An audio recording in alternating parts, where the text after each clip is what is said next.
যে পালন আপনাদের দেখাতাম সেই পালন গাছ দেখুন কত বড় হয়েছে এবং কত ঝাড়। একটা পালন গাছের কত ঝাড়, কত বড়, পুরোটাই পালন, পুরো এক ঝাড়। পাতা দেখলে বুঝতে পারছেন এই সে পালনের গোড়া কত বড় হয়েছে। পুরো দেখুন, পুরোটাই দেখুন, পুরোটাই দেখুন।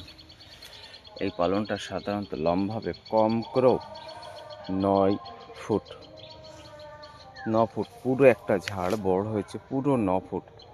এত লম্বা সাধারণত হয় না। পুরো 9 ফুট, খুব সবুজ সুন্দর, ফলে ফুলে পরিপূর্ণ বলা যায়। এগুলো সব বীজ হিসাবে সব তৈরি হবে। কত সুন্দর এবং কত ভালো।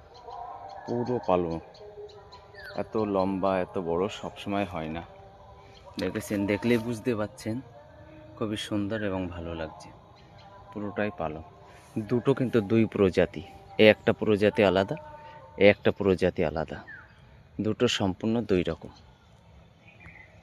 সম্পূর্ণ দুই রকম। তবে সাদাটা খুব বেশি ভালো এবং সুন্দর, লালটা আছে এটাও বেশ ভালো, খুব সুন্দর।